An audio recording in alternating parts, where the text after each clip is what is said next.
ಬಂಧನಕ್ಕೆ ಡೆಡ್ಲೈನು ಮತ್ತೊಂದು ಕೊಡೋದಕ್ಕೆ ನಾನು ಇಲ್ಲಿ ಜಿಲ್ಲಾ ಮಂತ್ರಿ.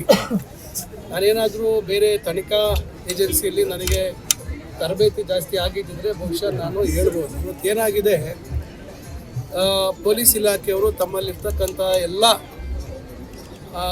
ಚಾಕಚಕ್ಯತೆಗಳನ್ನು ಅವರು ಬಳಸ್ಕೊಂಡು ಪ್ರಯತ್ನ ಮಾಡ್ತಾಯಿದ್ದಾರೆ. ಆದರೂ ಕೆಲವು ಸಂದರ್ಭದಲ್ಲಿ ಕೆಲವರು ಅದನ್ನು ತಪ್ಪಿಸ್ಕೊಂಡು ಹೋಗುವಂಥದ್ದು ಇರ್ತದೆ. ಆದರೆ ಕಾನೂನಿನನ್ನು ಎಷ್ಟು ದಿವಸ ಭಾಳ ದಿವಸ ತಪ್ಪಿಸ್ಕೊಂಡು ಕಾನೂನಿನ ಚೌಕಟ್ಟಿನಲ್ಲಿ ಸಿಕ್ಕಾಪಡಲೇಬೇಕು. ಇವತ್ತೆಲ್ಲ ನಾಳೆ ಅವರ ಬಂಧನ ಆಗುತ್ತೆ.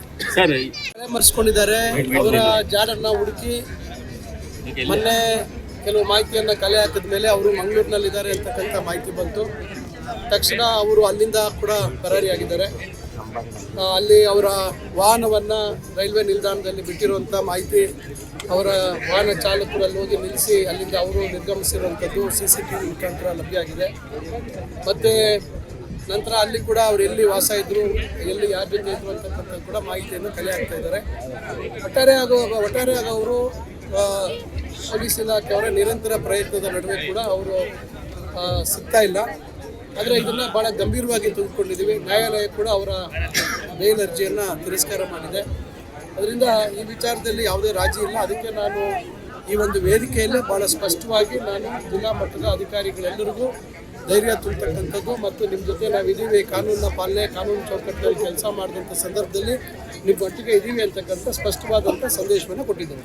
ನಾನೀಗ ನೀವು ಯಾವ ರೀತಿ ಈಗ ನನ್ನ ಮುಂದೆ ಎಲ್ಲರೂ ನಿಂತಿದ್ದೀರಾ, ಅವತ್ತು ತೊಂದರೆಗೊಳಗಾದಂಥ ಅಧಿಕಾರಿ ಮುಂದೆ ಇದೇ ರೀತಿಯಾಗಿ ಸಂಜೆಯವರೆಗೂ ಅವರಿಗೆ ಪುರಸತ್ತಿಲ್ದಿರ ಅವರ ಹತ್ರ ಮಾಹಿತಿಯನ್ನು ಪಡಿತಕ್ಕಂಥದ್ದು ಇರ್ಬೋದು, ಅಥವಾ ಅವರ ಅಭಿಪ್ರಾಯ ಪಡಿತಕ್ಕಂಥದ್ದು ಇರ್ಬೋದು, ಅಥವಾ ಅಲ್ಲಿ ಪ್ರತಿಭಟನೆ ಮಾಡಿದಂಥವ್ರ ಅಭಿಪ್ರಾಯ ಇರ್ಬೋದು.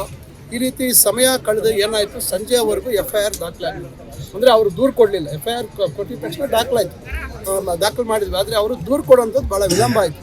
ಈ ಮಧ್ಯೆ ಯಾರು ಇವತ್ತು ಆಪಾದಿತರಿದ್ದಾರೆ ಅವರಿಗೆ ಸಮಯಾವಕಾಶ ಸಿಕ್ತು. ಅವರು ಅಲ್ಲಿಂದ ಏನು ಅವರ ಮೊಬೈಲ್ ಸ್ವಿಚ್ ಆಫ್ ಮಾಡಿಕೊಂಡು ಯಾರಿಗೂ ಕೈಗೆ ಸಿಗ್ದಿರ ಹೋಗುವಂಥದ್ದು. ಆದರೆ ತಕ್ಷಣ ಇಲಾಖೆಯವರು, ಪೊಲೀಸ್ ಇಲಾಖೆಯವರು ಕಾರ್ಯೋನ್ಮುಖರಾದರು.